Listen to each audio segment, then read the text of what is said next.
Hi friends, welcome back to our channel. అందరు ఎలా ఉన్నారు? బాగున్నారా? మేమైతే చాలా బాగున్నాం. మీరు కూడా బాగున్నారని మనస్ఫూర్తిగా కోరుకుంటున్నా. Welcome back to our channel Anand Mamatha blogs. ఈ వీడియో చివరి వరకు అయితే చూడండి, స్కిప్ చేయకుండా లాస్ట్ వరకు చూడండి. ఎందుకంటే స్కిప్ చేసి మీకేం అర్థం కాదు ఈ వీడియోలో ఏముందో, అందుకని చెప్తున్నా. స్కిప్ చేయకుండా లాస్ట్ వరకు చూసి మీకు నచ్చితే చిన్న లైక్ చేయండి, అలాగే మా ఛానల్ని సబ్స్క్రైబ్ చేసుకోండి.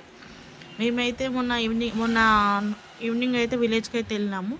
వీడియో కొంచెం అప్లోడ్ చేయడానికి కొంచెం లేట్ అయింది, అందువల్ల లేట్గా అప్లోడ్ చేస్తున్నా. సబ్స్క్రైబర్స్ అయ్యమనుకోవద్దు. విలేజ్కి అయితే వెళ్ళాము, ఎందుకంటే మా అత్తమ్మ వాళ్ళు కొత్తగా ఇల్లు కట్టుకుంటారు, గడప పెట్టాలి కదా, ఆడపిల్లలు గడప పూజ చేస్తారు కాబట్టి ఇక అందుకని మేము కూడా వెళ్ళాము. వెళ్తే గడప పూజ చేసినాము. గడప పూజ అయిపోయినాక ఇక పూజలు అవి అన్నీ అయిపోయినాక నెక్స్ట్ డే మార్నింగ్ మా మామ అయితే చికెన్ తీసుకొచ్చిండు. ఇక చికెన్ తీసుకొచ్చి వండమంటే మా మమ్మీ అయితే చికెన్ కర్రీ అయితే చేస్తుంది. మాకైతే చికెన్ కర్రీ అంటే చాలా ఇష్టం. ఇంకా మేమైతే సిటీలో ఉంటాం, కానీ సిటీ కన్నా విలేజ్లో చికెన్ చాలా టేస్టీగా ఉంటుంది అనమాట. అందుకని ఎప్పుడైనా ఊరికి వెళ్ళినప్పుడు అక్కడ చికెన్ తీసుకొని వండుకొని తింటాం అనమాట. అందుకని చికెన్ తెచ్చి మా మమ్మీ వండుతుంది. అంటే కర్రీలా కాకుండా మామూలుగా ఫ్రైలాగా వేద్దామని ఫ్రైలాగా వేస్తుంది.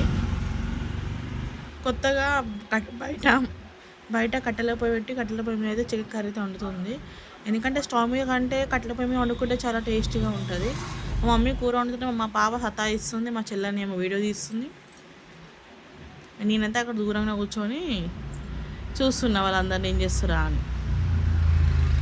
అప్పుడు ఆ పండగకి అందరు వచ్చారనమాట. మా అత్తమ్మ వాళ్ళు, వాళ్ళ పిల్లలు, మేము, మా మమ్మీ, మా అమ్మమ్మ, మా అత్తమ్మ వాళ్ళు చుట్టాలు, రిలేటివ్స్ అందరూ వచ్చారనమాట. అందరూ ఉంటే చాలా బాగుంటుంది, అసలు టైమే తెలియకుండా గడిచిపోతుంది. అదే ఎవరు లేకుండా మనం ఒక్కరేమో ఉంటే టైమే తెలుస్తుంది, ఇంకా టైం పోతలే అని టైం చూసుకుంటూ కూర్చుంటాం. కానీ అందరు ఉంటేనే చాలా హ్యాపీగా అనిపిస్తుంది, మంచిగా అనిపిస్తుంది విలేజ్లో. ఎప్పుడైనా ఊరికి వెళ్తే మాత్రం మేమైతే అందరం కలిసి వెళ్తాము, ఎందుకంటే అందరు ఉంటేనే సంతోషము, హ్యాపీగా ఉంటాం. ఉన్న దాంట్లోనే ఆ తృప్తిగా మంచిగా ఉంటాం. అంటే ఇది లేదు అది కావాలనేట్లు ఏం లేదు, మాకైతే ఉన్న దాంట్లో సరిపెట్టుకొని సంతోషంగా హ్యాపీగా ఉంటాము. మా మమ్మీ చికెన్ అయితే వండేసింది. ఇక వండినాక మేమందరం నైట్ అయితే ఇక పూరి వేసుకొని చికెన్ కర్రీలకు అయితే చాలా కర్రీ పెట్టుకొని అయితే తిన్నాము. పూరీలోకి చికెన్ కర్రీ అయితే చాలా అంటే చాలా టేస్టీగా అనిపించింది. ఎప్పుడైనా మీరు కూడా ట్రై చేయండి, కట్టెల పొయ్యి మీద చికెన్ చాలా టేస్టీ అవుతుంది. అదేందో కానీ ఫ్రెండ్స్, మేమైతే ఊరికి వెళ్తాం కదా, ఊరికి వెళ్తేనేమో అక్కడ నుంచి మళ్ళీ సిటీకి రాబుద్ది కాదు, సిటీలో ఉంటేనేమో మళ్ళీ విలేజ్కి వెళ్ళబుద్ది కాదు. మాకైతే ఎప్పుడు అట్లా అనిపిస్తుంది. మీకు కూడా అలానే అనిపిస్తుందా? విలేజ్కి వెళ్ళే వారికి అలా అనిపిస్తే కామెంట్ బాక్స్లో కామెంట్ చేసి చెప్పండి. ఈ మధ్య అయితే నేను చాలా అసలు లాంగ్ వీడియోసే పెడతాను, అన్ని షార్ట్ వీడియోసే పెడుతున్నా. లాంగ్ వీడియోస్ ఏంటంటే చాలా లాంగ్ ఉంటుంది కదా, ఎవరు చూస్తారబ్బా ఈ లాంగ్ వీడియో ఏంటంటే ఎవరు చూడాలని అనుకుంటారు కొంతమంది. అందువల్ల ఎక్కువ లాంగ్ వీడియోసే పెడతాను, కానీ పెట్టాలి అప్పుడప్పుడు, కనీసం ఎప్పుడో ఒక్కటైనా పెట్టాలి కనీసం లాంగ్ వీడియోస్. అందుకని ఇప్పుడు ఇది పెడుతున్నా. కానీ షార్ట్ వీడియోస్కే మనం ఏంటంటే సబ్స్క్రైబర్స్ పెరగాలంటే షార్ట్ వీడియోసే పెట్టాలి. 3 డేస్ అయితే 3 డేస్ నుంచి అసలు వీడియోని ఒక వీడియో షార్ట్ పెట్టలేని, ఒక లాంగ్ వీడియో పెట్టలేను అసలు. ఎందుకో తెలుసా ఫ్రెండ్స్? ఎందుకంటే నా ఫోన్ మిస్ అయిపోయింది కాబట్టి. నా ఫోను ఊరు నుంచి వాళ్ళ సిటీకి వస్తుంటే నేను విలేజ్లోనే మర్చిపోయాను నా ఫోను. ఇక్కడికి వచ్చినాక గుర్తొచ్చింది నా ఫోన్ తెచ్చుకోలే కదా అని. ఎవరైనా నాలాగా ఉంటారా ఫోన్ మర్చిపోయారు? అది కూడా ఈ జనరేషన్లో ఫోన్ మర్చిపోయే వాళ్ళు ఎవ్వరు ఉండరు అబ్బా. ఎందుకంటే ఎప్పుడు 24 hours పిల్లలైనా పెద్దలైనా ఫోన్ చేతిలో పట్టుకునే తిరుగుతారు, ఫోన్ చూస్తూ ఉంటారు.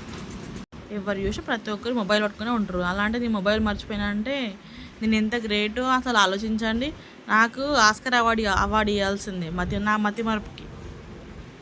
ఇంత మతిమరుపు ఉంటుంది అసలు? నా అంత మతిమరుపు ఎవరికి ఉండదు అసలు. నేనే అసలు ఫస్ట్ టైం అసలు ఇట్లా మర్చిపోయినా నాకే తెలియదు అసలు. మా ఆయన గుర్తు చేసి, మమతా నీ మొబైల్ ఏది మమతా అంటే, అరే నేను ఊర్లో పెట్టేసిన తీసుకురాలేదా అని అట్లా అప్పుడు గుర్తొచ్చింది. ఆయన గుర్తు చేసేదాకా నాకు అసలు మొబైలే గుర్తు రాలేదు. ఇక మళ్ళీ మా మమ్మీ ఊర్లోనే ఉండి రాలేకుండే మాతోని, అందువల్ల తను రాగా మొబైల్ తీసుకొచ్చింది. ఇక తీసుకురాగానే ఎంత హ్యాపీనెస్ అంటే అసలు ఏదో చెప్పలేనంత హ్యాపీనెస్ మొబైల్ చూడగానే. నాకే అర్థం కాలేదు, మొబైల్ లేకుండా ఉండడం చాలా కష్టం అసలు. ఎంత అలవాటు అయిపోయిందంటే మొబైలు ఇప్పుడు పిల్లలకైతే మొబైల్ లేకుండా అన్నం తినరు. ఇగ నేనైతే 3 డేస్ నుంచి అసలు మొబైల్ లేకుండా అసలు ఎట్లా గడిపినో నాకే తెలీదు అసలు. అప్పుడు అనిపించింది నాకు, ఇంత మొబైల్ అట్రాక్ట్ అయిపోయినా నీ మొబైల్‌కి అసలు ఇంతగానం నేను అనుకోలేదు అసలు. వేరే వాళ్ళకి చెప్తుండే అంత చూడొద్దు, మొబైల్ ఎక్కువసేపు వాడొద్దు అని. అలాంటి నేనే ఎంత అట్రాక్ట్ అయిపోయినా మొబైల్‌కి అనిపించింది. ఇక చిన్నపిల్లల విషయం అయితే చెప్పొద్దు. వాళ్ళకైతే అసలు మొబైల్ లేకుండా రోజే గడవదు. పొద్దున్న లేచిన నుంచి నైట్ పడుకునేదాకా మొబైల్ కావాలంటారు. అన్నం తింటప్పుడు మొబైల్, పడుకునేటప్పుడు మొబైల్, ఎప్పుడు మొబైలే అడుగుతారు చిన్నపిల్ల. మా పాప అయితే 3 డేస్ నుంచి మొబైల్ లేదని అడుగుతుంది నన్నైతే. మమ్మీ ఫోన్ కావాలి, నాకు ఫోన్ కావాలి, ఫోన్ కావాలని. మీ పిల్లలు కూడా ఇలానే చేస్తారా? అలా చేస్తే కామెంట్ బాక్స్లో కామెంట్ చేయండి.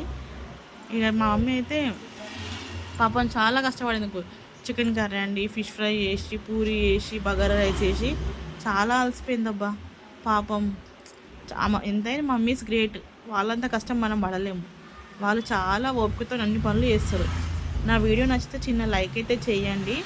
అలాగే నా ఛానల్ సబ్స్క్రైబ్ చేసుకోండి. కొత్తగా చూసేవాళ్ళు మా వీడియోని అయితే లైక్ చేయండి, ఛానల్ని సబ్స్క్రైబ్ చేసుకోండి. Thank you.